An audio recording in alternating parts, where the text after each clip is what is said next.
Hey all, John with Rickers Overland here.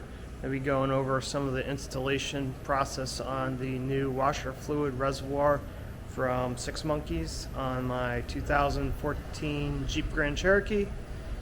I've taken the liberty of making sure that I can get everything to fit properly. I did find that one of the two wiring harnesses for the washer fluid pumps was a little bit short for the relocated position on the new washer fluid bottle.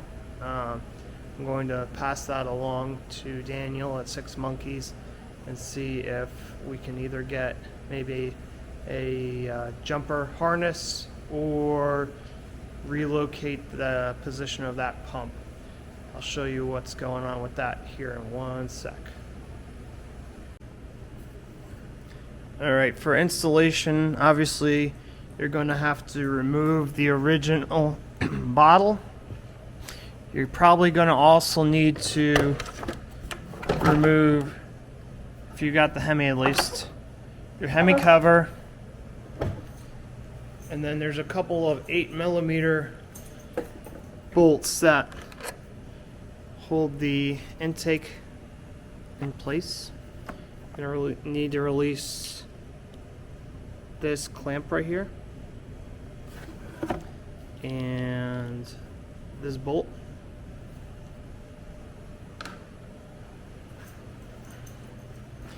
And then this clamp as well. I've already taken the part of the intake out. The intake filter box has been removed. You can see right here is about where the fill for the washer fluid bottle sits once it's installed. Alright, you can leave this in place. It does help to remove the actual filter though, so you can work in this area. You may or may not have a problem getting this type of connector to release. Sometimes you push down on that, what you're supposed to do, and it releases, but a lot of times there's debris or stuff that build up in there and don't allow it to release, and then you wind up breaking something. So I have this pick. I don't know if this is focusing or not, but I have a pick that I like to use. And then what we're going to do, you got to make sure it has an angle on it. You're going to come from the inside of the connector like this, and you saw that little click there. It's released the pin. You can see it kind of like moving a little bit. And now you should be able to just push up. That's my hand. Release it like that. Definitely be gentle with these, otherwise the little retention pin will break off and then it won't stay down on the pump connector.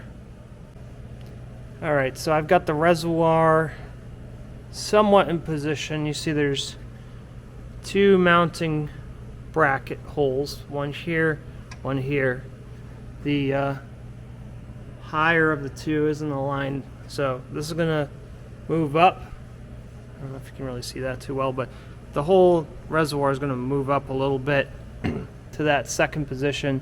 I wanted to test fit and make sure that I had everything run correctly, and found out that this wire harness here was too short. So it goes up to this top. I don't know how well you can see it. Let me get this light over here. Goes up to the top pump here, and it was just too short to reach there. So I put this extension on. Should have no problem reaching that connector now once we move it up. Fairly simple and easy installation process. I did wind up removing some more of the shielding around these two connectors so that we could get them to to separate and reach their corresponding locations a little bit better. You may or may not have to do the same thing on yours. There are 3 washer fluid outlets here. There's the black one right here, that's going to go on the outside, and there's a white one on the back side. I don't know how well you can see. Anyway, white one on the back side. The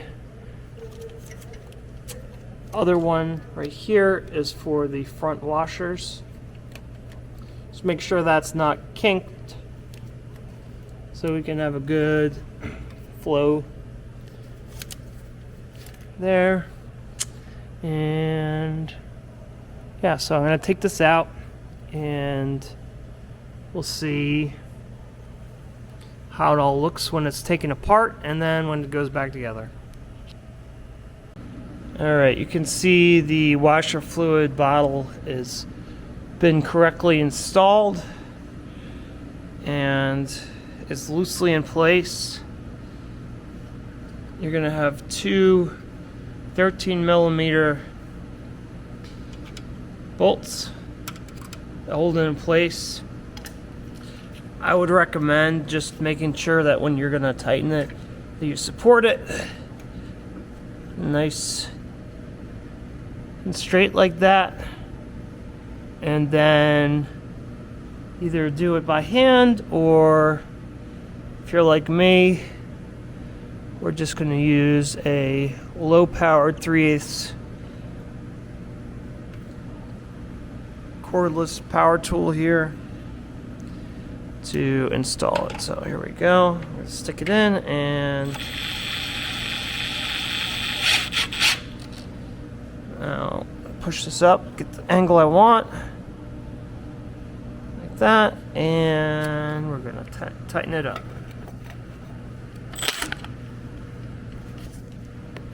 Alright, one's done, and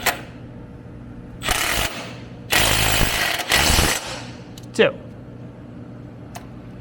See the clearance. The old washer fluid bottle used to come all the way down here, so huge difference in where this thing sits compared to what used to be here. I think I might try to maybe put like another, like a full 90 degree. It looks like we got a 45 degree angle on this brass fitting. I might see if a 90 will bring it flush, more flush with this whole body of the reservoir. This guy's going to come all the way up here. There's a little hook here. I don't know if this is for the wiring. It's probably for the wiring. Probably sits in here, or you could use a zip tie or something. I'll be honest, I didn't read instructions if there are any. I kind of like to figure things out by myself, so if I'm doing something wrong, definitely refer to your provided instructions on how to install this whole setup. Alright, it's going to go up right here. You can rotate this to make sure that when you install this onto that fitting up here, that it's not kinking the hose at all. If we have any kink on this hose, then you might experience a restricted flow out of your front washer. So there's that. The connector, I believe I already installed it up top here.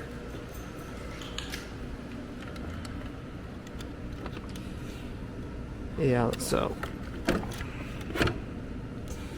can see connector is right there. That's the guy.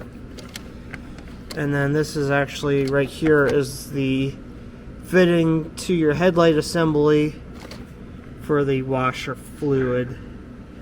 nozzle. There's a nice aluminum fill cap here at the top. I'll show you that all installed once we got this air filter box back in place. But really well thought out. Very difficult to fit things in here, so especially with the Hemi. So this is really a great fit. Alright, I'm going to go back over the reinstallation of the air filter box. My recommendation is to take these three parts apart separately so you can see how it seats when it goes in. It has 3 holes that correspond with these dowels that it's going to drop into, and if you have the filter in, you can't really see where those holes are. So going back in, the intake aligns with the front. This rubber trim part likes to get in the way, and it also likes to break, unfortunately. These little green retention pins break on it all the time, so be careful removing this, but you may have to remove part of this rubberized thing out of the way so you can get this to go back in. You can remove this intake as well. I'm going to see if I can just leave it in place. So this is going to drop in here. I have to finagle it a little bit. Get it past this intake. There we go. Rubber up and around this. Drop into place. Make sure we're not pinching any other hoses or anything. I'm going to show you the alignment inside of the box.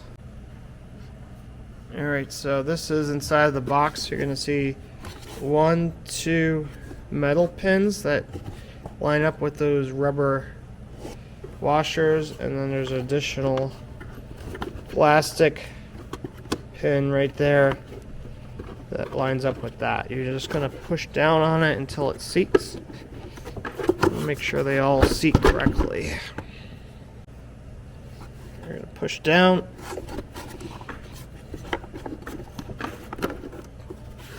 There we go. This never really lined up too well, and you see there's these 2 holes. Just don't really pop into anything on this. Maybe on a different year it might. Let's push these little green guys back in the corresponding holes. Like I said, some of mine are broken, so it is what it is. I'll take the filter back, take the cover. You're going to want to line up these 2 pins. If you've never done your air filter before, you're going to line up these 2 pins and align them, and then we're going to take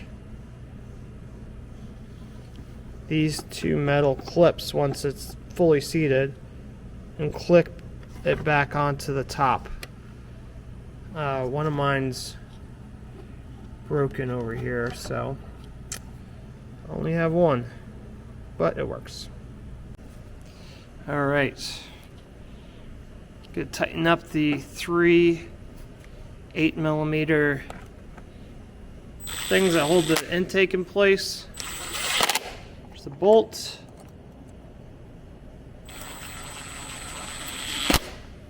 Clamp.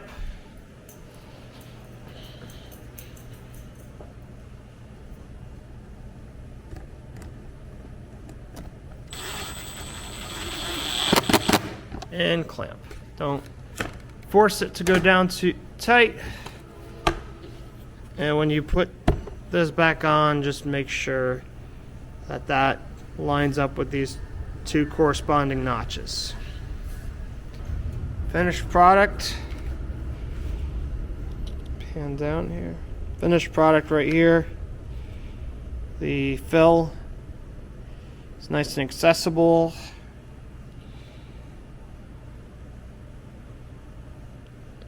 Everything fits nicely. Put the cover back on and that'll be a wrap. There is my washer nozzle. How good the light is here. That's where the washer comes out and sprays on the headlamp. Side view.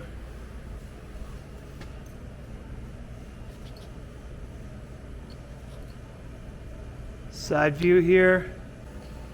Alright. You can see the 35-inch tire is turned all the way. We take a look at the washer fluid bottle location here.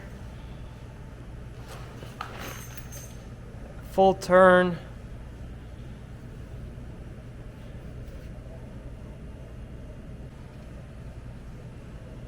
Full turn on 35s. Still have about the width, a little more of the width of my fingers clearance.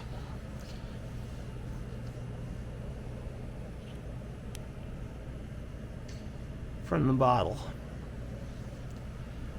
And no low-hanging fruit anymore to get destroyed on some rock that probably is too tall to be climbing in the first place, but still, things happen.